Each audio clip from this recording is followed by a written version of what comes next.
গণেশব তুলসী যমুনা গঙ্গা ভক্তি ভস্য নমো নমঃ। নারায়ণং নমস্কৃত্য নরং চৈব নরোত্তমং দেবীং সরস্বতীং ব্যাসং ততো জয়মুদীরয়ে।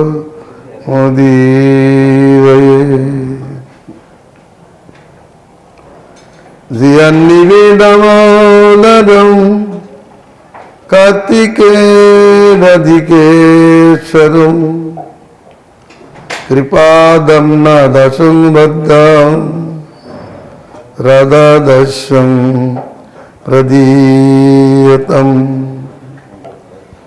ভক্তিরসামৃত সিন্ধুম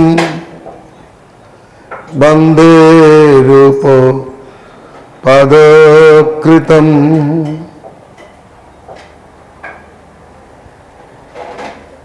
যেন গোবিন্দ পদাব্জ রতি রয় উপলব্ধতে। হরে কৃষ্ণ কৃষ্ণ কৃষ্ণ হরে হরে, হরে রাম রাম রাম হরে হরে। গুণমত্তাদ্ভুতং শৌরে কর্ণ মৌন মহোৎসবম সর্বেষাং পরমানন্দ প্রদং মাধুর্য মণ্ডিতম। শৌরী শ্রীকৃষ্ণের গুণ অতি অদ্ভুত, কর্ণমনের মহোৎসবপ্রদ, সকলের পরমানন্দপ্রদ, মাধুর্যমণ্ডিত। যেখানেই মাধুর্য সেখানেই আকৃষ্টি।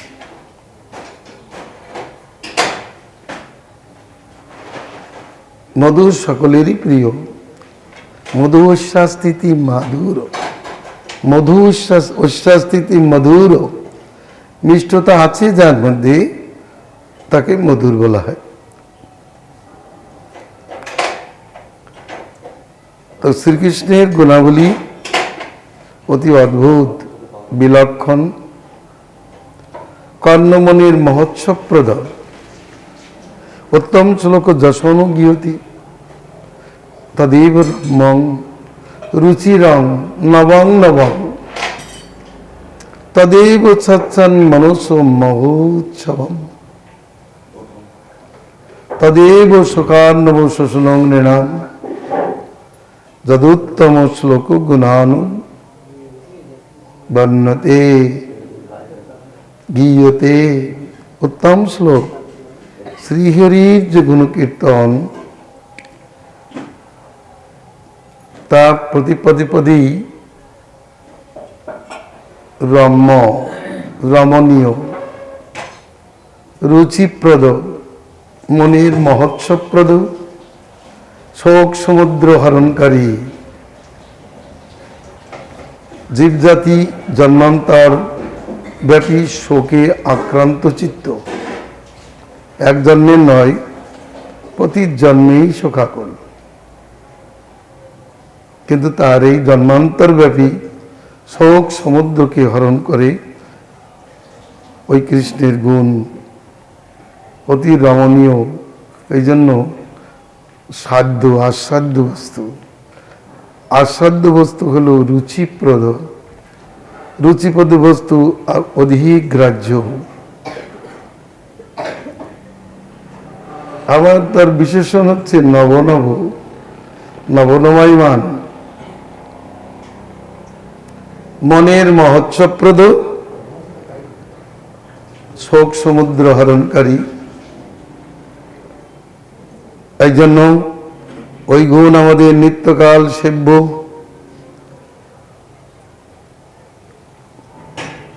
প্রতি পদে পদেই কৃষ্ণের গুণ। জয় গোবিন্দ।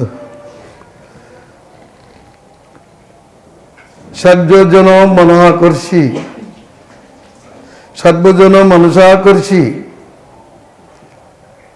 সর্বচিত্ত সংলাদন, সর্বচিত্তের সকলের চিত্তের আনন্দদায়ক, আকর্ষণকারী। আনন্দ বস্তুই তো আকর্ষণীয় বস্তু। গতকাল আমাদের আলোচিত হয়েছিল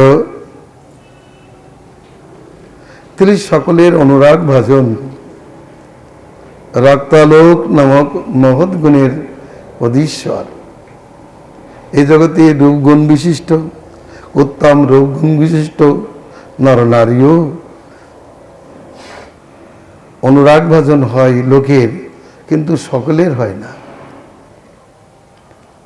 কোন দেবতা, কোন দেবী রূপে গুণে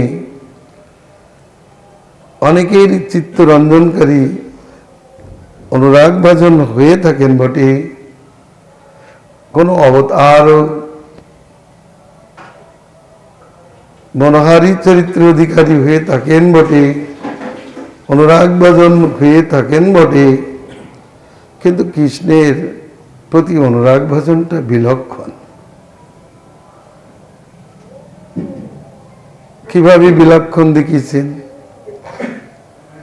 শ্রীকৃষ্ণ যখন রঙ্গমঞ্চে প্রবেশ করিলেন, চারিদিক থেকে মুনিদের বদন থেকে জয় জয় ধ্বনি নির্গত হইতে লাগিল।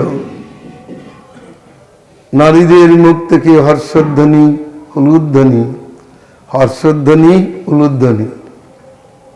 হর্ষভরে যে ধ্বনি যা কীর্তন করে সেটা হচ্ছে উলুধ্বনি।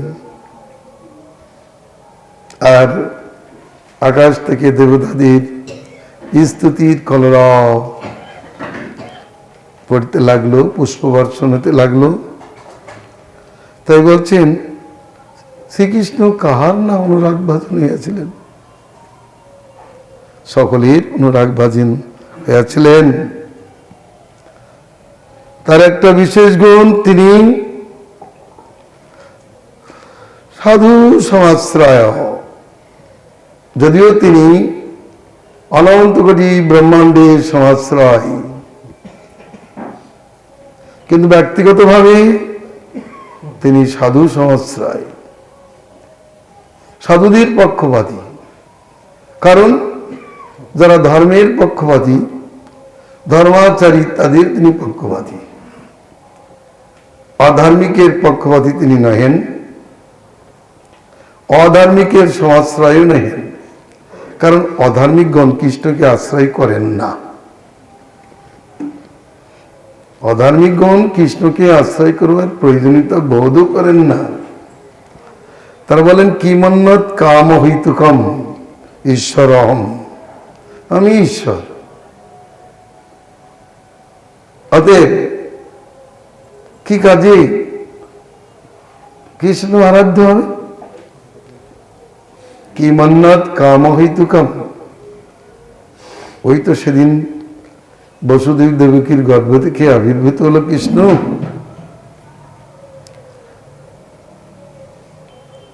তার দ্বারা কি হবে? এই বলে তারা কৃষ্ণকে আশ্রয় করে না। কিন্তু সাধুগণ সর্বান্তঃকরণে কৃষ্ণকে আশ্রয় করেন, কৃষ্ণ সাধুগণকে আশ্রয় করেন।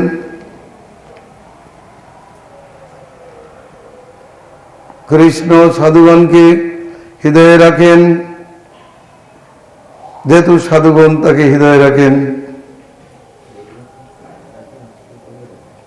অসাধুগণ কৃষ্ণকে কোথায় রাখেন? দূরে রাখেন।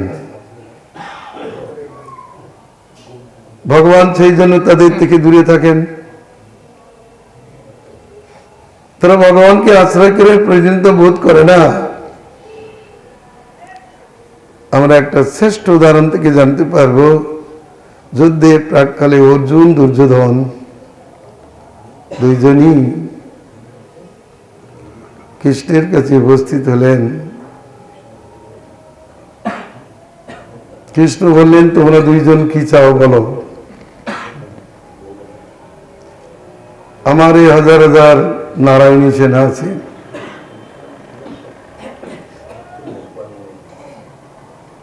দুর্যোধন তুমি কি চাও? বলে আমি নারায়ণী সেনা চাই। অর্জুন তুমি কি চাও? আমি তোমাকেই চাই। বলুন, কৃষ্ণের প্রভাব অর্জুন দুর্যোধন দেখেছিলেন। লোকে তাকে ভগবান বলছেন, একথাও শুনেছেন।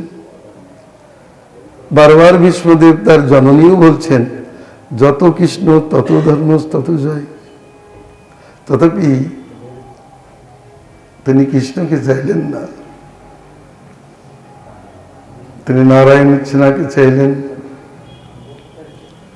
তো যারা সাধু তাদের সমাশ্রয় হলেন কৃষ্ণ, যারা ধর্মের আশ্রয় তাদের আশ্রয় ভগবান। ধর্মবলম্বী হি ভগবান, যেহেতু ধর্মের মূল ভগবান, অতএব যারা ধর্মকে আশ্রয় করে ভগবান তাদের আশ্রয় থাকেন।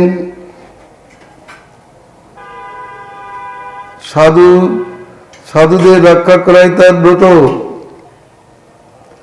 ধর্মপালই সাধুদের রক্ষাই তার ব্রত। সদেক পক্ষপাতি যশস্যাদ সাধু সমাশ্রয়ম।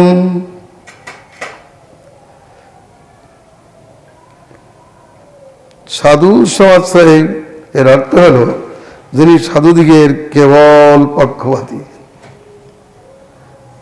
তিনি সাধু সমাশ্রয়।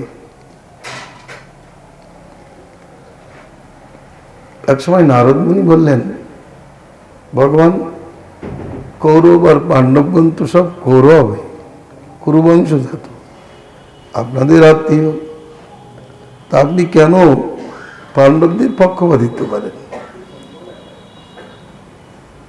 আপনি ঈশ্বর।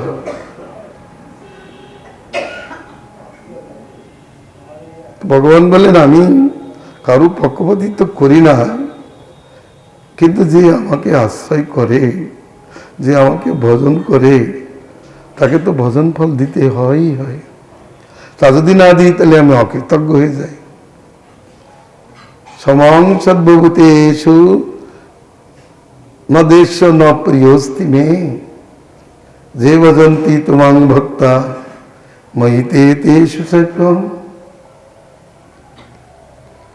আমি সর্বভূতে সমদৃষ্টি সম্পন্ন, কেউ আমার অপ্রিয় নয়, কেউ আমার প্রিয় নয়। তবে যারা আমাকে ভজন করে আমিও তাদেরকে ভজন করি। সাধুদের কেন পক্ষপাতী হন? যারা সর্বপক্ষ পরিত্যাগ করে একমাত্র কৃষ্ণের চরণকে আশ্রয় করিয়াছেন, ভগবান সর্বজ্ঞতা গুণী কৃতজ্ঞতা গুণী, তাদেরই পক্ষকে আশ্রয় করেন।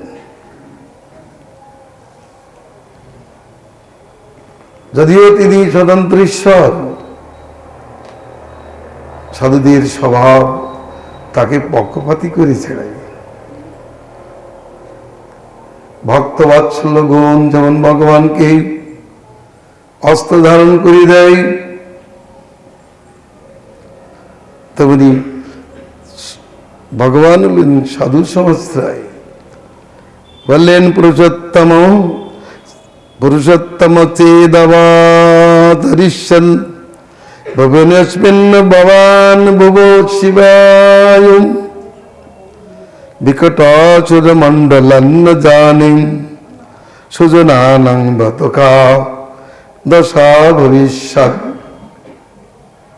হে পুরুষোত্তম, আপনি যদি জগতের মঙ্গলের জন্য এই যদুকুলে অবতীর্ণ না হইতেন, তাহলে বিকট অসুরগণ হইতে সাধুদের যে কি দশা অবস্থিত হইত তা বর্ণনাতীত।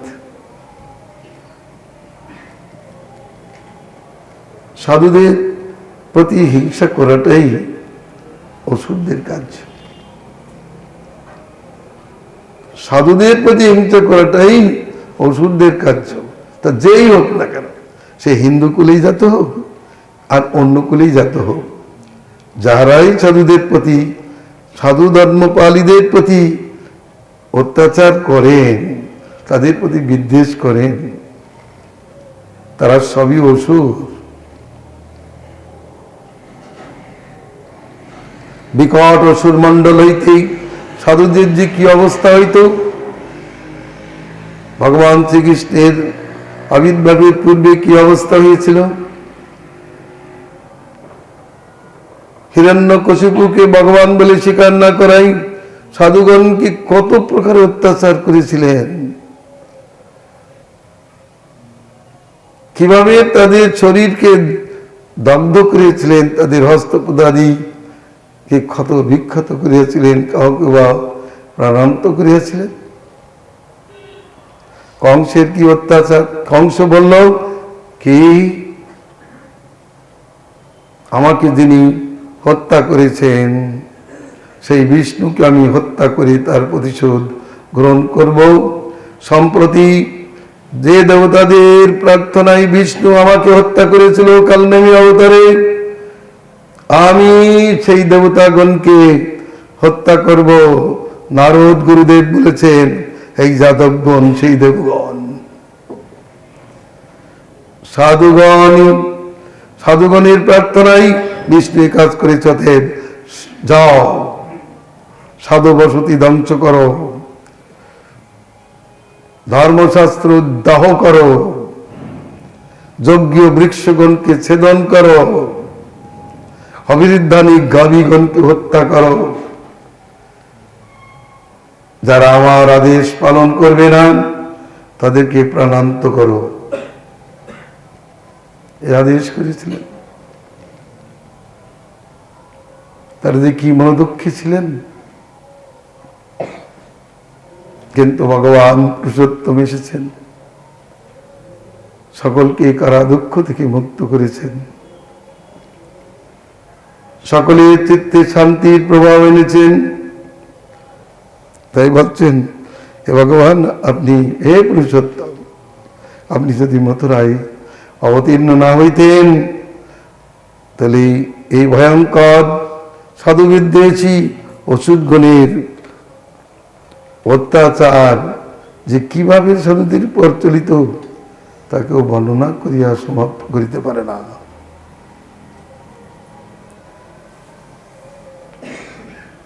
ভগবান এসেছেন সূর্যোদয় হলে যেমন পেচক মণ্ডলী তারা পর্বত গুহায় আত্মগোপন করে, ভগবান এই জগতে এসে তিনি মুক্তিদাতা হয়েও অপবর্গদাতা, অসুরদের প্রবর্গদাতা। কিন্তু সাধুদের অপবর্গদাতা, সাধুদের প্রবর্গদাতা। প ফ ব ভ ম এর নাম প্রবর্গ। প থেকে পরাজয়, প থেকে ফেনুল বক্তৃতা, অর্থাৎ মৃত্যুর পূর্বকালে মুখ থেকে ফেনা পড়তে থাকে। কৃষ্ণের প্রতাপে অসুরগণ পরাজিত, মৃত্যু পথের প্রতীক হয়েছে। বতে ভয়, বতে বন্ধন, মতে মৃত্যু। মৃত্যু এই প্রবর্গ তারা প্রাপ্ত হয়েছেন, কিন্তু তার চরণাশ্রিতগণ অপবর্গ প্রাপ্ত হয়েছে। তার বিপরীত অপবর্গ, তাদের কোথাও পরাজয় নেই, তাদের ভয় নাই, তাদের বন্ধন নাই, তাদের মৃত্যু নাই, তাদের মুখে ফেনা ওঠে না। কৃষ্ণ সাধু সমাশ্রয়। দ্বারকা নিবাসকালে তিনি প্রতিদিন সাধুদের সম্মান করতেন। নারদ মুনি দেখেছেন তিনি সাধু সেবা দিতেছেন, সাধুদের উচ্ছিষ্ট ভোজন করিতেছেন, সাধুদের পাদ প্রক্ষালন করে করাইতেছেন। নারদ নিজেই কৃষ্ণ কর্তৃক এমনভাবে সৎকৃত হয়েছেন। যদি কেউ প্রশ্ন করে তার উত্তর দিয়েছি, কেন ভগবান সাধুদের সমাশ্রয় হন? যে তারা সর্বান্তরকরণে কৃষ্ণকে আশ্রয় করেন, তারা কৃষ্ণের মতে পথে থাকেন, অতএব তাদের রক্ষা করাটাই তার ধর্ম। ভগবান বলেছেন, যারা আমাকে একবার স্বীকার করে, যারা আমাকে প্রপত্তি করে, আমি তাদেরকে সর্বপ্রাণীর ভয় থেকে রক্ষা করি। তাই সাধুগণ ভগবানকে আশ্রয় করেন, তারা ভগবানকেই সার জানেন। কিন্তু অসুরগণ ভগবানকে সার জানেন না। তারাও যদি ভগবানকে সার জানেন তাহলে কৃষ্ণ তার আশ্রয় হন। যেমন প্রহ্লাদ, বলি, এদের আশ্রয় ভগবান। প্রহ্লাদের আশ্রয় তো ভগবান, বলিরাজের আশ্রয় ভগবান।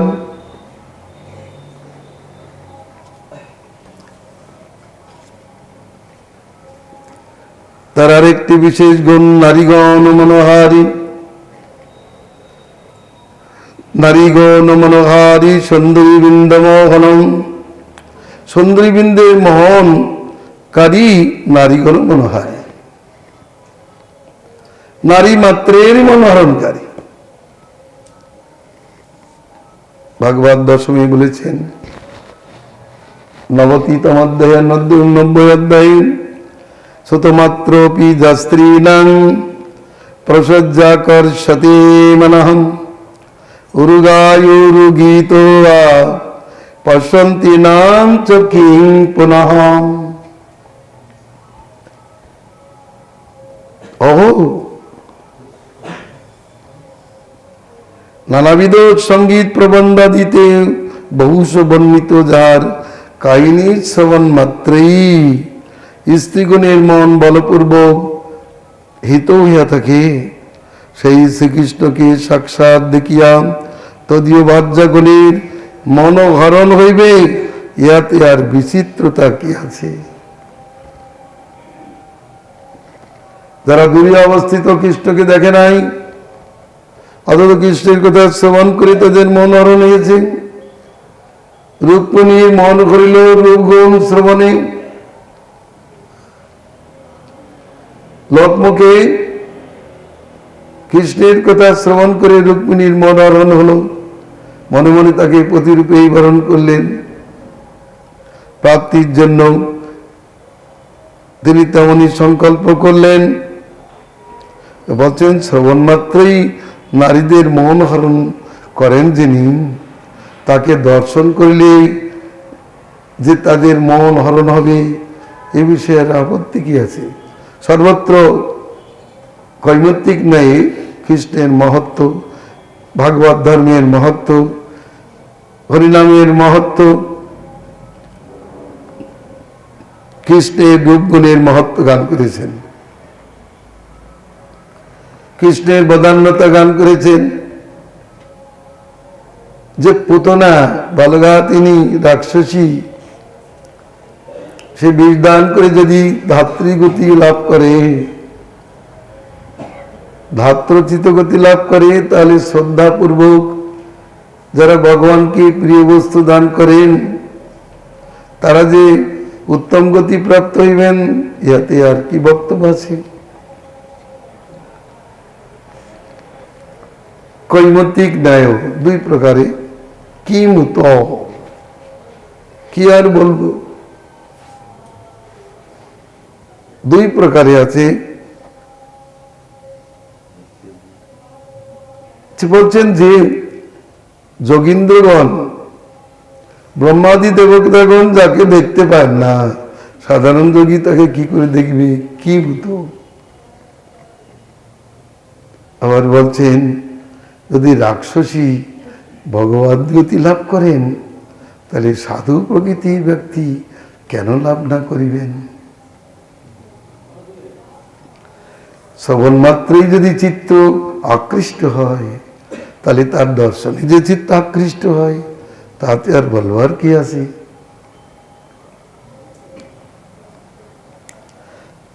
যদবা পরম রসিকতা নিয়ে বলছেন, তাং চম্বক সীমাদবং লোভময়ী নমঙ্গনা জাতি ধাবতী ততস্ততসৌ যত যত ক্রীড়য়া ভ্রমসি। উজ্জ্বল নামক কৃষ্ণের এক সখা বলছেন, কৃষ্ণ তুমি, হে মাধব, তুমি যেন চুম্বক, তুমি একটা মহাচুম্বক, আর এই গোপাঙ্গনাগণ এরা সব লৌহ স্বরূপ। কেননা ক্রীড়ার ছেলে তুমি যেদিকেই ধাবিত হইতেছ, অঙ্গনাগণ সেই দিকেই চলিতেছে। চুম্বক যেদিকে চলে, লৌহখণ্ডাদি লৌহচূর্ণাদি সেই দিকেই চলতে থাকে। তা মনোহারী স্বয়ং ত্রিভুবন মনোহারী দেবেন্দ্রের গর্বহারী নারীগণের মনোহারী শ্রীকৃষ্ণ জয়যুক্ত হন, জয়যুক্ত হন। এ বিষয়ে অনেক পদ, মনোহরণকারী পদ কর্ণামৃতে আছে। স্বয়ং ত্রিভুবনেশ্বর দর্পহারী, সেই এই কৃষ্ণ যিনি ত্রিভুবনের ঈশ্বর, ইন্দ্রের মদহরণ করেছেন। সেই এই কৃষ্ণ যিনি ভজনারীদের চিত্ত আকর্ষণ করে, হরণ করেন। সেই এই কৃষ্ণ কালিয়ের দর্পহারী, তিনি আমাদের মনে স্ফূর্তি প্রাপ্ত হন। কৃষ্ণের একটা মহাগুণ সর্বারাধ্য, সকলের তিনি আরাধ্য, পূজ্য। সর্বেষামগ্র পূজ্য যা স সর্বারাধ্য উচ্যতে, যিনি সকলের অগ্রপূজ্য, তাকেই সর্বারাধ্য বলা হয়। যথা প্রথম স্কন্ধে ভীষ্মের স্তুতিতে মণিগণ নিপবর্জ সংকুলেন্তম সদচি যুধিষ্ঠির রাজচূয় এষাম অরণমুপেদয়ীক্ষণীয় মম দিশি গোচর এষু রত্মা। পুষ্পিতাগ্র সন্ধে বিশ্বদেব সরসজ্জায় চাইতে কৃষ্ণকে নয়ন পথে রাখিয়া স্তুতি করেছেন। ও মণিবৃন্দ, অনিপচেষ্ট গণের সমাজে যুধিষ্ঠিরের রাজসভা যজ্ঞে যিনি সর্বসমক্ষে অগ্রে পূজিত হইয়াছিলেন, সেই বিশ্বাত্মা শ্রীকৃষ্ণ আমার গোচরীভূত হইয়াছেন। ও আমার কি ভাগ্য, আমি অন্তিম কালেও কৃষ্ণকে সাক্ষাৎ দর্শন করিতে পারিলাম। কারণ অন্তিমকালে ভগবত দর্শন সকলের সৌভাগ্য হয় না। টোকনে তিনি স্তুতিতে জানিয়েছেন, যুধিষ্ঠির মহারাজ হাস্যযজ্ঞের অনুষ্ঠান করেছেন। সমাগতদের সমাদরে, সাধুদের সমাদরে আছেন অর্জুন, আর সকলের পাদ প্রক্ষালন কার্যে আছেন মাধব। সবার মধ্যে একটা প্রশ্ন হলো, এই রাষ্ট্রযজ্ঞে কি অগ্রপূজ্য হইবেন? ব্রহ্মাদি দেবতাগণ সেখানে উপস্থিত, কুলের দেবতাগণ সেখানে উপস্থিত, মহর্ষি, রাজর্ষি, ব্রহ্মর্ষিগণ, বেদব্যাসাদি পূজিতে দেবদেবেছে দেবদেব শ্রীকৃষ্ণ পূজিত হলে সকলেই পূজিত হন, ইয়াতে কোনো সন্দেহ নাই। এই প্রস্তাব দিলে ব্রহ্মাদি দেবতাবৃন্দ হাতে তালি দিয়ে সহদেবকে প্রশংসা মুখে তার প্রস্তাবকে স্বীকার করলেন। হ্যাঁ, সহদেব ঠিকই বলিয়াছেন, বালক হলেও ঠিক বলিয়াছেন, কারণ কৃষ্ণই অগ্রপূজ্য যোগ্য, তিনি অগ্রনেতা। তৈ অগ্র আছিত, তৈ মধ্য আছিত, তৈ অন্ত আছিত। ভাগবতের শ্লোক বলেছেন, এই কৃষ্ণ আপনি পূর্বে ছিলেন, আপনি মধ্যে আছেন, আপনি অন্তে থাকিবেন, আপনি সকলের পূজ্য, সম্পূজ্য সর্বেশাম। কেননা আপনি পতিদের পতি, দেবতাদের দেবতা, ঈশ্বরদের মধ্যে পরমেশ্বর, সর্বপূজ্য।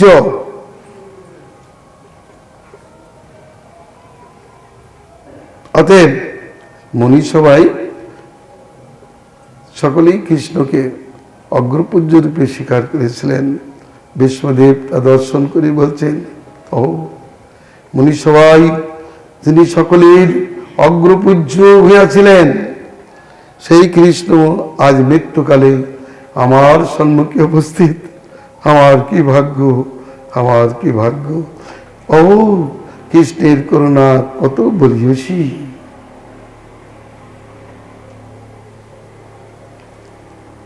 যদি বলেন ৩৩ কোটি দেবতার মধ্যে থেকে বিষ্ণু পূজ্যব্য হয়েছেন, সে কথা কেন লেখা হলো না? সমুদ্র মন্থনে লক্ষ্মী দেবী গাত্রোত্থান করিলে, আবির্ভূত হলে সকলেই তাকে পাওয়ার জন্য অভিলাষ পোষণ করিলেন। লক্ষ্মী দেবী স্বয়ম্বরা হইলেন,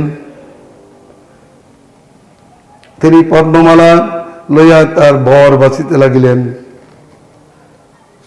দেবতাদের মণ্ডলে ঘুরে ঘুরে তিনি কখনো কোথাও মনঃপূত বর প্রাপ্ত হইলেন না। ব্রহ্মাদি দেবতাগণ দোষগুণযুক্ত, অতএব তারা লক্ষ্মীর বর হতে পারেন না।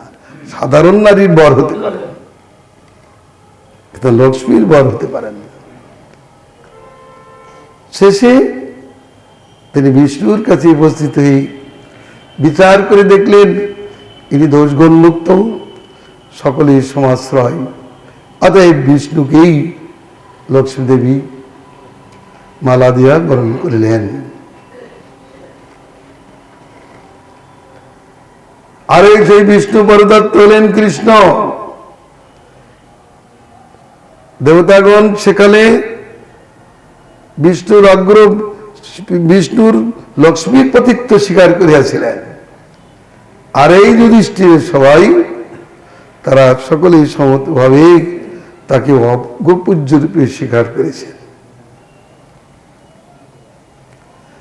আগে লক্ষ্মী তাকে পূজা করেছিলেন মালা দিয়ে, তাতে সকলের সম্মতি ছিল না। না থাকলেও লক্ষ্মীর কি আসে যায়। আর এখানে সর্বসমক্ষে সর্বসম্মতিক্রমে কৃষ্ণ হলেন অগ্রপূজ্য। তাই বেদ বলেছেন কৃষ্ণ অগ্নি, অগ্রণ্যয়তি অগ্নি। ওম অগ্নিমিলে পুরোহিতং যজ্ঞস্য দেবমৃত্যুজম হোতারং রত্নধাতমম। ওম অগ্নিমিলে, আমরা সেই অগ্নায়ক শ্রীকৃষ্ণকে স্তুতি করি। ইলে যে পুরোহিতম, তিনি প্রেম যজ্ঞের পুরোহিত। হোতারং রত্নধাতমম দেবম মৃত্যুজম, তিনি প্রেম যজ্ঞের আরাধ্য দেবতা, প্রেম যজ্ঞের ঋত্বিক, তিনি প্রেম যজ্ঞের হোতা এবং প্রেম রূপ রত্ন ধারণকারী।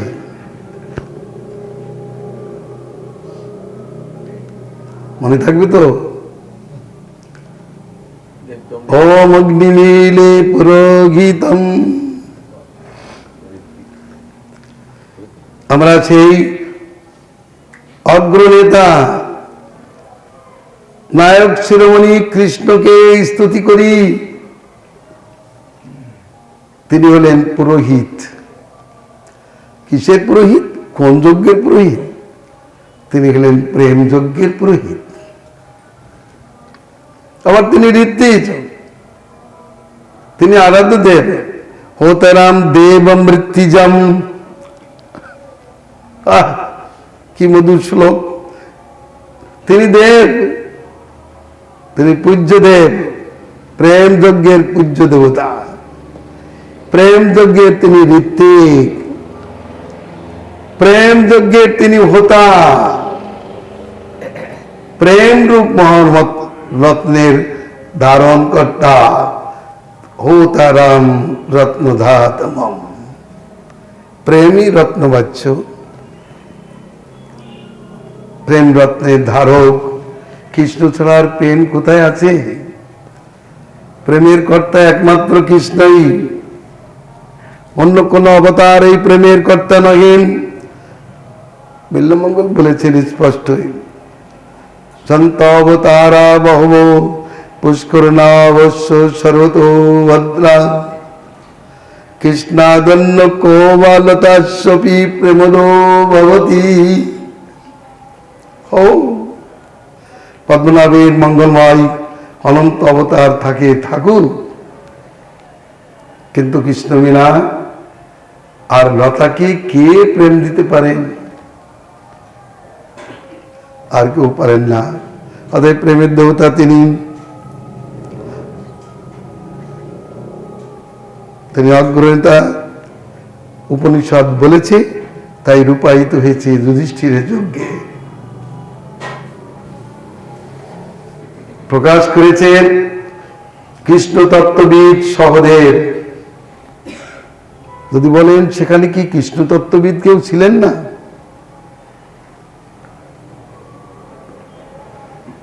সেখানে কৃষ্ণ তত্ত্ববিদ ছিলেন, কিন্তু তারা মোহপ্রাপ্ত হয়েছিলেন। নির্ণয় করতে যে মোহপ্রাপ্ত হয়েছিলেন। কাকে পূজ্য করবেন?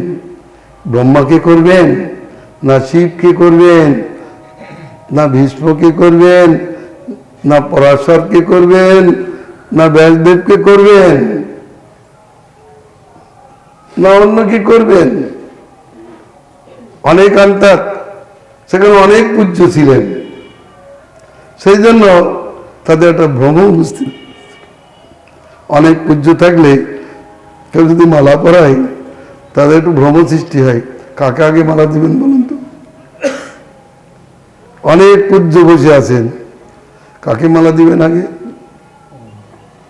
তা নিয়ে একটু ভ্রম উপস্থিত হয়।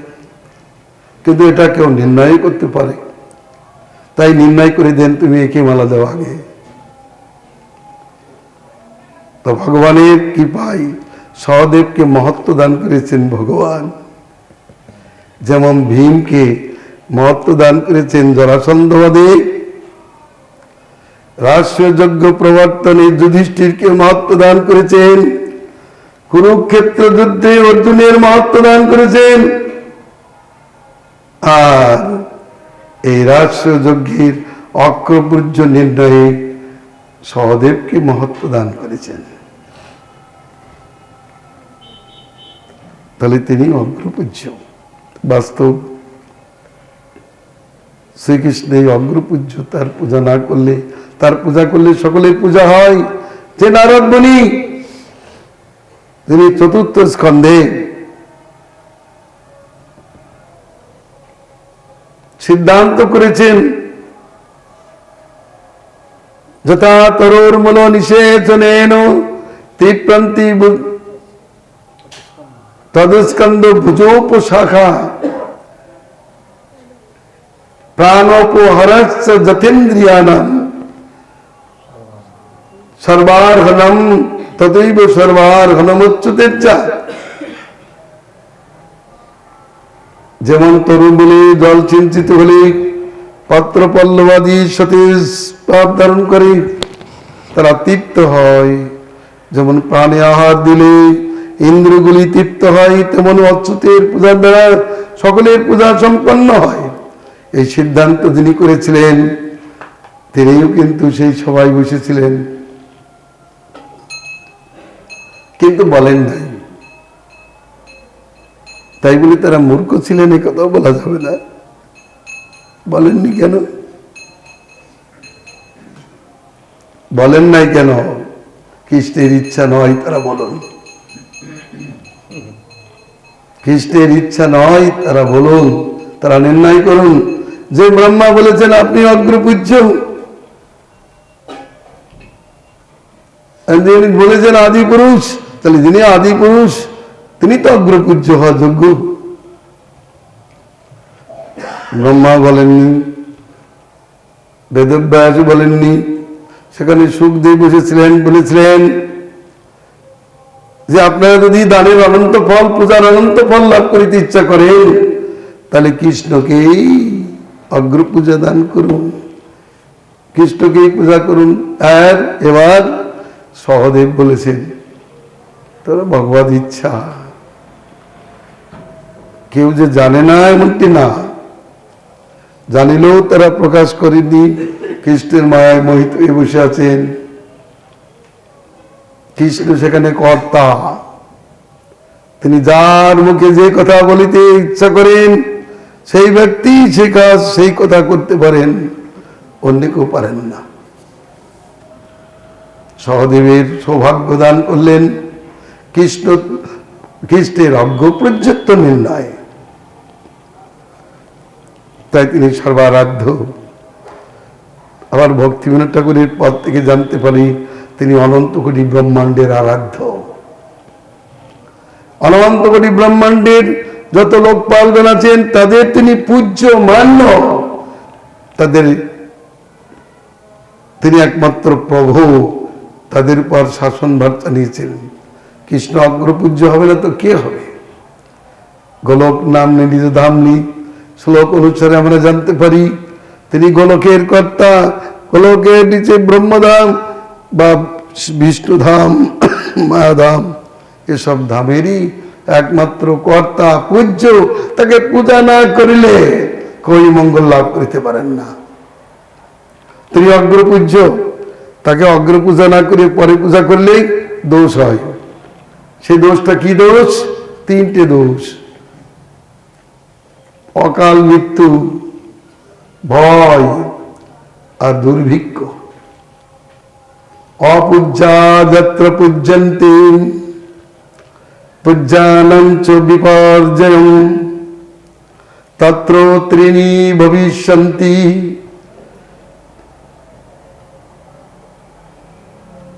দুর্ভিক্ষং মরণং ভয়ং। অপূজ্যা যত্র পূজ্যন্তে, যারা অগ্রপূজ্য নয় তাদেরকে যদি কেউ অগ্রপূজা করেন, আর অগ্রপূজ্যকে যদি পরে পূজা করেন তাহলে সেই পূজার ফলস্বরূপে থাকে দুর্ভিক্ষ, মৃত্যু, ভয়।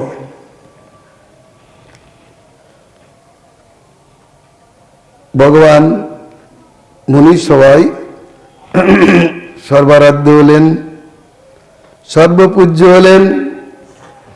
রূপ গোস্বামী পাদ ওই লীলা চরিত্র অবলম্বন করে দর্শন করে সিদ্ধান্ত নিয়ে আসলেন তিনি সর্বারাধ্য। তার আর একটি গুণ সমৃদ্ধিমান, মহৎ সম্পত্তি যুক্ত যম ভবেদেশ সমৃদ্ধিমান। যিনি মহৎ সম্পত্তি যুক্ত তিনি সমৃদ্ধিমান। সমৃদ্ধিযুক্ত, সমৃদ্ধি, ঋদ্ধি সিদ্ধি যুক্ত তিনি সমৃদ্ধমান কোনো ধাম, যেমন ষট পঞ্চাশদ যদুকুল ভুবন কোটযস্তং ভজন্তে বর্ষন্তষ্টৌ কিমপি নিধায় সার্থজাতং তবামি শুদ্ধন্তস্যৌ পুরতি নবভি লক্ষিত সৌধলক্ষৈ লক্ষ্মীং পশ্যন মুরদমনতে নাত্র চিত্রায়তে কঃ।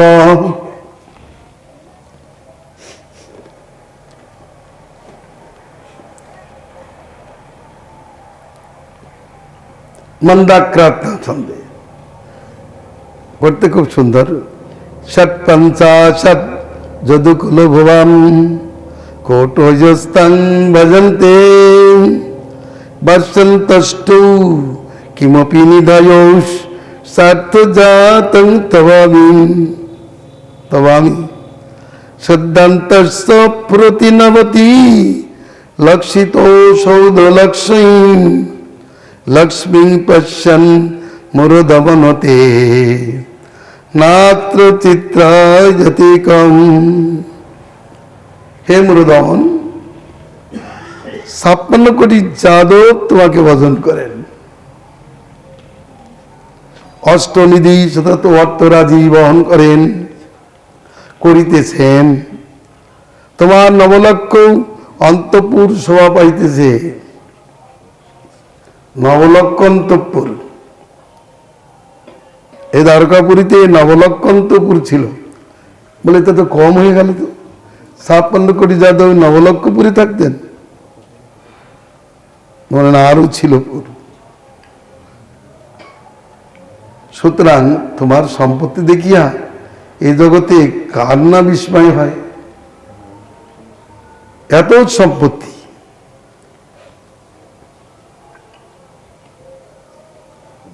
নবলক্ষ অন্তঃপুর।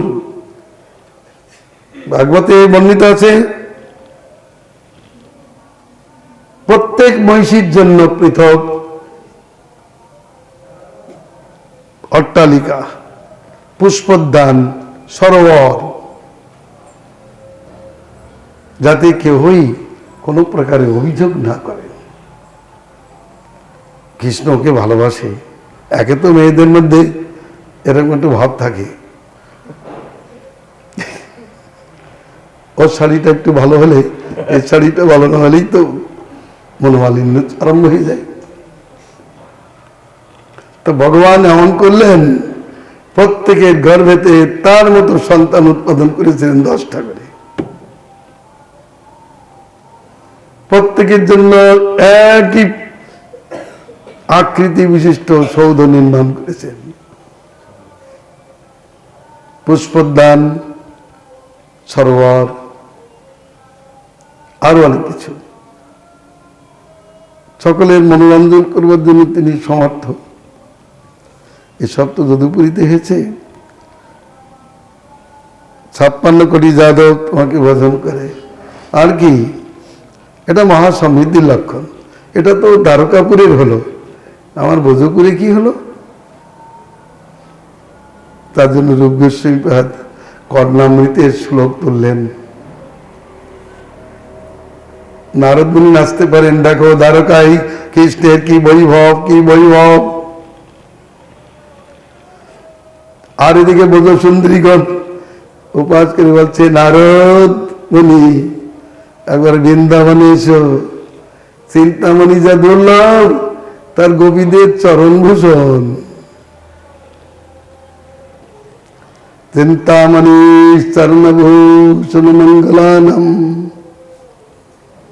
সিঙ্গার পুষ্প তরবস্তরবৌচুরানম বৃন্দাবনে ব্রজধনং ননু কামধেনু বৃন্দানি চেতি সুখ সিন্ধু রহ বিভূতি। ও বৃন্দাবনীয় সম্পদের কথা আর কি বলিব। চিন্তামণি তত্রত্ব, অর্থাৎ সেখানকার নারীগণের চরণ ভূষণ। 7 রাজার ধন এক চিন্তামণি, তাই হলো গোপীদের চরণ ভূষণ। কল্পতরু সময় তত্রত্ব লোকদের সিঙ্গার পুষ্প যুক্ত পুষ্প বৃক্ষ, প্রত্যেকটা বৃক্ষই কল্পতরু স্বরূপ, সিঙ্গার উপযোগী, পুষ্প ফলাঢ্য। আর ধেনুগুলোই সব কামধেনু, বৎসের প্রয়োজন নেই। তাদের বাদ থেকে দুগ্ধের ধারা পড়ে ক্ষীর সমুদ্র নির্মিত হয়েছে।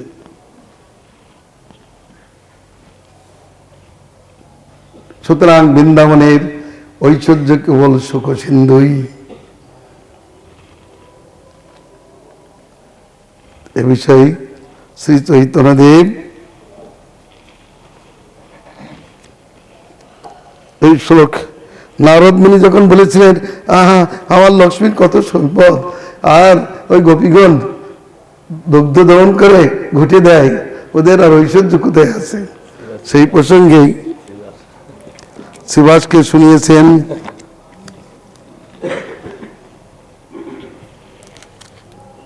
গোবিন্দেতি মঙ্গলম, হেরা পঞ্চমী।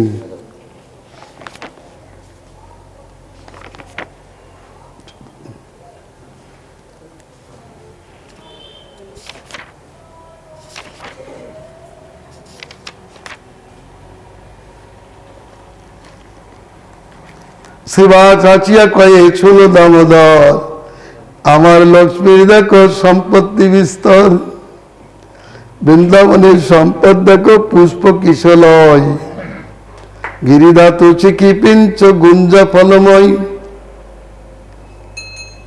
বৃন্দাবন দেখিবারে গেলা জগন্নাথ, শুনি লক্ষ্মী দেবীর মনে গইল আস্বাদ। এত সম্পত্তি ছাড়ি কেন গেলা বৃন্দাবন, তারে হাস্য করিতে লক্ষ্মী করিলা সাজন।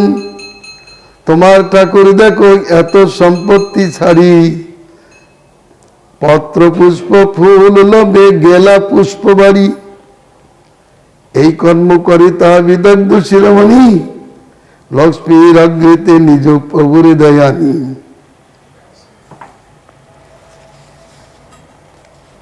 তারপর তো বৃন্দাবনের ব্যাপার খুব। দেখুন প্রভু বলছেন, প্রভু কবি শ্রীমাস তোমায় নারদ স্বভাব, ঐশ্বর্য ভাবে তোমাতে ঈশ্বর প্রভাব। ইয় দামোদর স্বরূপ শুদ্ধ ব্রজবাসী, ঐশ্বর্য না জানে ইয় শুদ্ধ প্রেমে ভাসী। স্বরূপ কয়ে শ্রীবাস শোনো সাবধানে, বৃন্দাবন সম্পদ তোমার নাই পড়ে মনে। বৃন্দাবনে সাহযোগী যে সম্পদ সিন্ধু, দ্বারকা বৈকুণ্ঠ সম্পদ তার এক বিন্দু।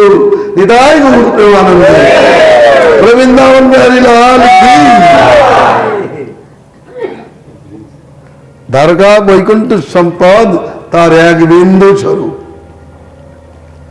পরম পুরুষোত্তম স্বয়ং ভগবান কৃষ্ণ যা ধ্বনি তাহা বৃন্দাবন ধাম। চিন্তামণি ময় ভূমি রত্নের ভবন, চিন্তামণি গণদাসী চরণ ভূষণ। কল্প বৃক্ষ লতার যাহা সাহজিক বন, পুষ্প ফল বিনা কেউ নামাগে অন্য ধন। অনন্ত কামধেনু তা ফিরে বনে বনে, দুগ্ধ মাত্র দেন কেউ নামাগে অন্য ধনে। সহজ লোকের কথা যাহা দিব্য গীত, সহজ গমন করে জয়ছে নিত্য প্রতীত। সর্বত্র জলতা অমৃত সমান, চিদানন্দ জ্যোতি সদ্য যা মূর্তিমান।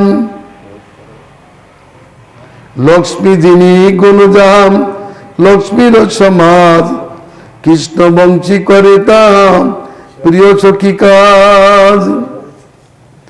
শ্রীকান্তা কান্ত পরম পুরুষ কল্পতরবম, দ্রমা ভূমি চিন্তামণি গণময়ী ত্বয়মৃতম। কথা গানং নাট্যং গমনমপি বঞ্চি প্রিয় সখী চিদানন্দং যতি পরমপি তদাস্বাদ্যমপি চম। ওই চিন্তামণি তরুণভূষণ ওই শ্লোকের এইরকম অনুবাদ করলেন। লক্ষ্মী দিনী গুণজা লক্ষ্মীর সমাজ সহস্র শত সম্ভ্রম সেব্যমানং। লক্ষ্মী সহস্র শত সম্ভ্রম সেব্যমানং গোবিন্দমাধি পুরুষং তমহং ভজামি। जय श्री वृंदावन धाम की, वृंदावन राधा रानी की, जय वृंदावनेश्वर कृष्णचंद्र भगवान की जय। जय श्री राम। যাদের দাসীদের চরণভূষণ চিন্তামণি, সেই কৃষ্ণের বিভূতির কথা কে বলিয়া সমর্থ করতে পারে? তার কত সমৃদ্ধি! ইচ্ছা মাত্র অনন্ত ব্রহ্মাণ্ডের ব্রহ্মাগণ যার কাছে উপস্থিত হয়, ইচ্ছা মাত্রই বৃন্দাবনের মধ্যে যিনি কোটি ব্রহ্মাণ্ড বিঘ্নত্ব প্রকাশ করেছেন, ছোট্ট শিশুরূপে প্রতিমান হইল বসুদেব দেখেছিলেন বালকটি অদ্ভুত। তার মানে তার প্রতি লোমকূপে ছিল একটা করে ব্রহ্মাণ্ড। ভাগবতে বলেছে তাকে বালক। কেন বালক বলেছেন?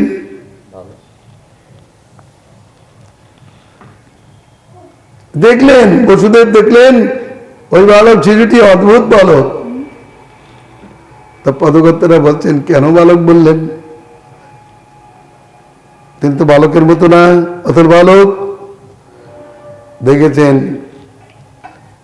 বালানি অন্ডানি কেশেষু, অন্ডানি বালন অর্থাৎ অন্ডগুলি ব্রহ্মাণ্ডগুলি যার কেশের মধ্যে লোমের মধ্যে বর্তমান, তিনি বলেন বালক।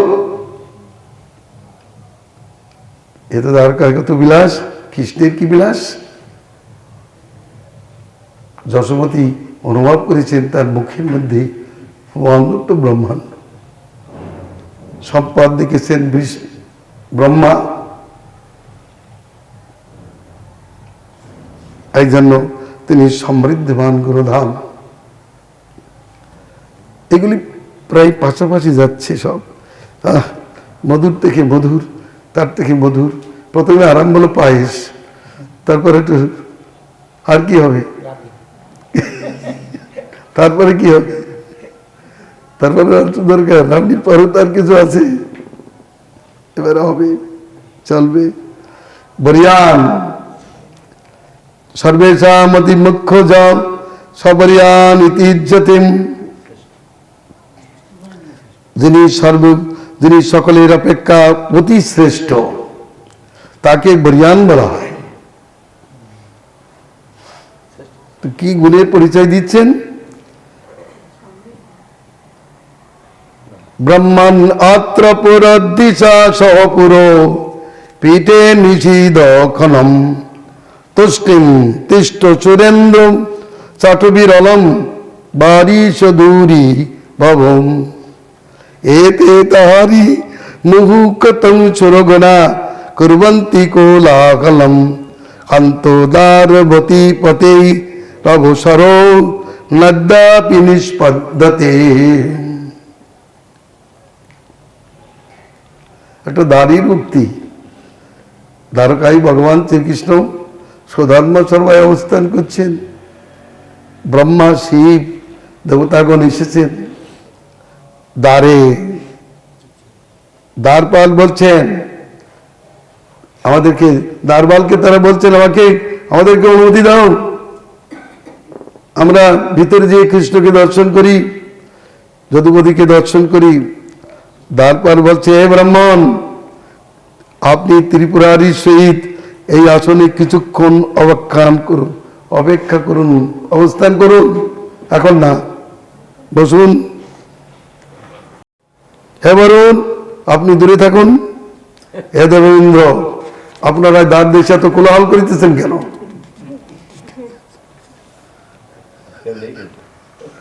এখনো দ্বারাবতীপতির অবসর হয় নাই, ভিতরে এখনো ঢুকতে পারবেন না।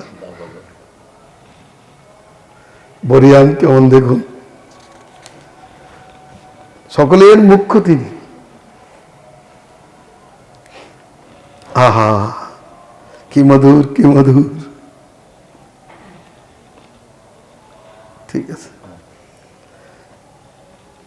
দ্বার পার পর্যন্ত আজ্ঞা করছে। এর আগে আমরা শুনেছি ব্রহ্মা দ্বারে এসেছেন, বলছেন আমি ভিতরে যাবো, আজ্ঞা দেন। আপনি কে? আপনার পরিচয় না দিয়ে আপনাকে ভিতরে আনতে পারি না। ভগবান কিছু বললেন, ভগবান ব্রহ্মা এসেছেন, তাকে আসতে বলবো? ভগবান বললেন, কোন ব্রহ্মা এসেছে জেনে এসো। আপনি কোন ব্রহ্মা? সেই তো, আমি ছাড়া আর কে ব্রহ্মা আছে? বলে আপনার মতো কত ব্রহ্মা এখানে গোলাগুলি খায়। আপনার মতো কত ব্রহ্মা এখানে আছেন, আপনার তো 4টে মুখ আছে, তাদের অনেক মুখ। ব্রহ্মা দ্বারপালের কাছে হতভম্ব হয়ে গেছে, হতবাক হয়েছেন। তারা বলছেন, বলুন। সনক পিতা ব্রহ্মা, কৃষ্ণ গর্ভবতারে সনক পিতা ব্রহ্মা। ভগবান সনক পিতা ব্রহ্মা আসিয়েছেন, তাকে আনুন। আসতে প্রণাম করলেন। ব্রাহ্মণ, কুশল তো? পরে বলবো। ভগবান কি অভিপ্রায় নিয়ে বলেছেন, তুমি কোন ব্রহ্মা? ভগবান হাস্য করলেন, এখনো তোমার সর্বজ্ঞতা আসেনি। চুপ করে এলেন। স্মরণ মাত্র ব্রহ্মাগণ ঢুকতে লাগলেন।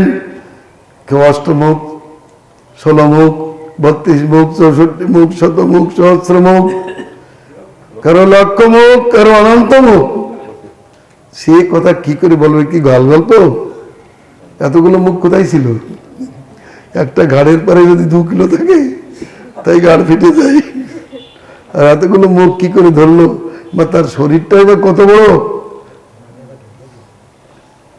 সেগুলো আমাদের চিন্তার বিষয় না।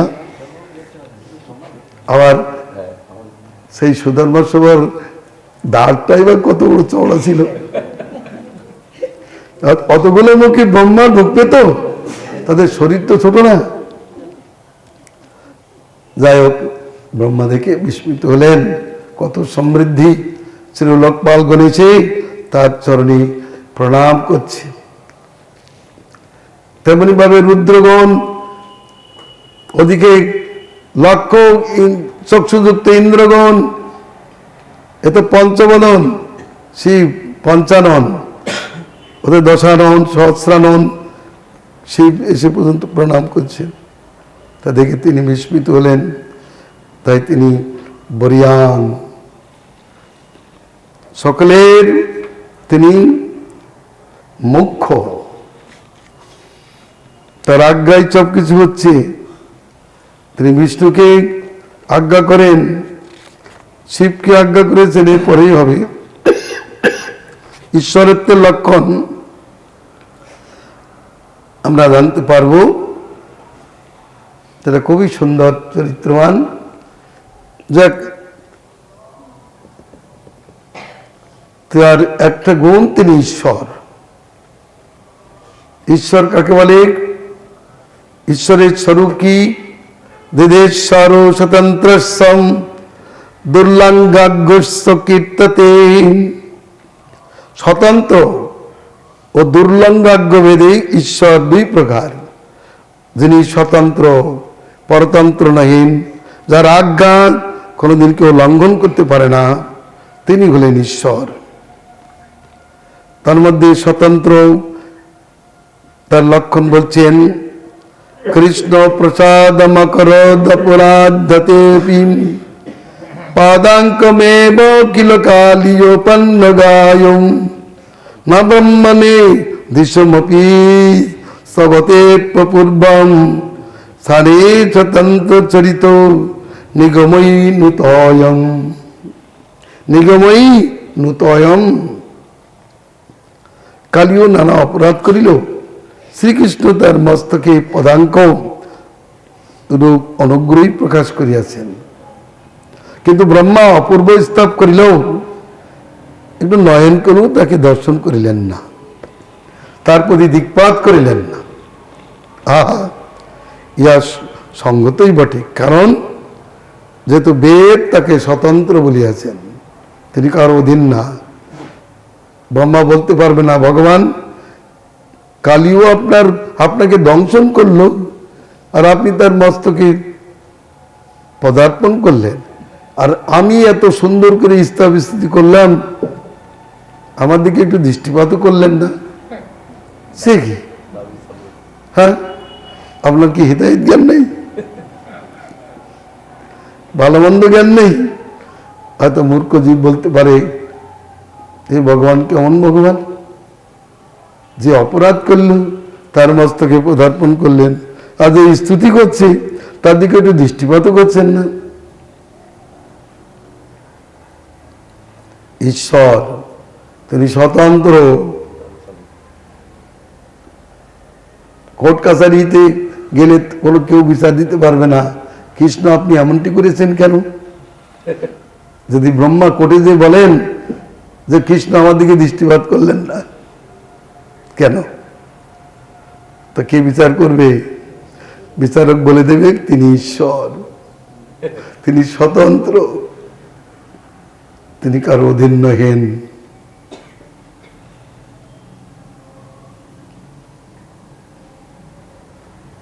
তিনি যেমন ইচ্ছা তেমন করতে পারেন, তাই বলে তিনি অধর্ম করেন না, তিনি অন্যায় করেন না। কালীর প্রতি তার করুণা হলো, আর ব্রহ্মার প্রতি করুণা হলো না কেন? হয়নি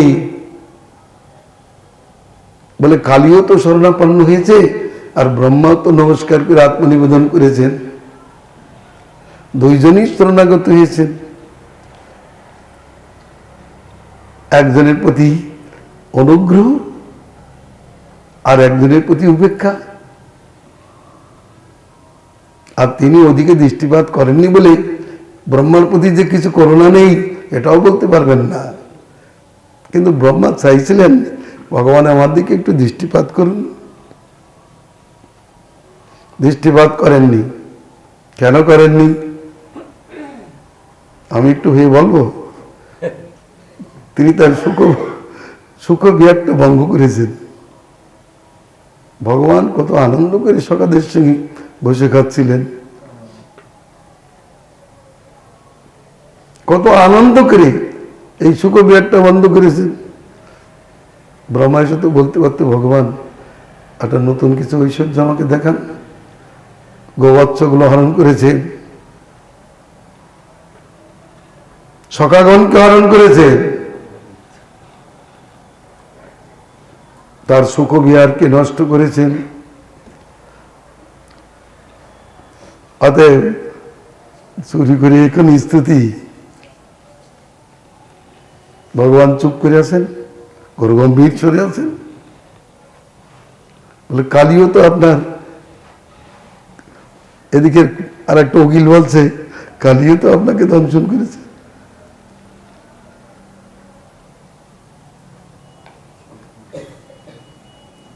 যদি বলেন ব্রহ্মা তো আপনার মন্ত্র জপ করেন, বলে কালিও আপনার মন্ত্র জপ করেন। কালিও মন্ত্র জপ করে কৃষ্ণবর্ণ হয়েছেন, কিন্তু ভগবানের অভিপ্রায় বুঝবার ক্ষমতা কারণ নাই। তিনি কেন ওই ব্রহ্মাই বলে আছেন ভগবান আপনি কখন কোথায় কার সহিত যোগমায়া বিস্তার করিয়া কি লীলার অনুষ্ঠান করেন তা আমি জানিতে পারি না। নারদের কাছে বলেছেন, হে নারদ, শিবের কাছে ইন্দ্রের কাছে বলেছেন, হে ইন্দ্র তুমি ভগবত চরণে অপরাধ করেছ, আমি অপরাধ করেছিলাম, কত স্তুতি করলাম, তো ভগবান আমার দিকে একটু দৃষ্টিপাত করলেন না। সেই ব্রহ্মা মনে শান্তি না পেয়ে আবার কলিযুগে এসে চৈতন্যের চরণে আত্মসমর্পণ করলো, আর ক্ষমাপণার্থে যবনকুলে জন্ম প্রার্থনা করলো। সেই হয়েছে হরিদাস।